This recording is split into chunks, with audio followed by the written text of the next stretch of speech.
साल था 1757। बंगाल की जमीन पर बरसात की नमी थी, लेकिन हवा में सिर्फ नमी नहीं, विश्वासघात की बदबू थी। यही वो दिन था जब भारत की किस्मत चुपचाप करवट बदलने वाली थी। इसे कहते हैं प्लासी का युद्ध या बैटल ऑफ प्लासी। बंगाल के नवाब थे सिराजुद्दौला, जवान, साहसी और अंग्रेजों से सीधा टकराने वाले। और सामने थी ईस्ट इंडिया कंपनी, जिसका असली हथियार बंदूक नहीं बल्कि कॉन्स्पिरेसी था। अंग्रेजों के नेता थे रॉबर्ट क्लाइव।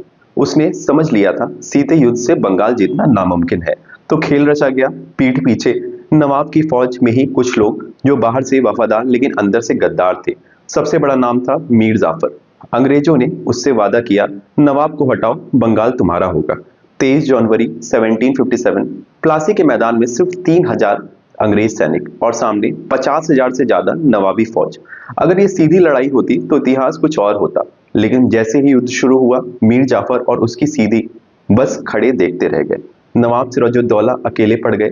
बारिश हुई, नवाब की तोपें भीग गईं और अंग्रेजी की तोपें सुरक्षित रहीं।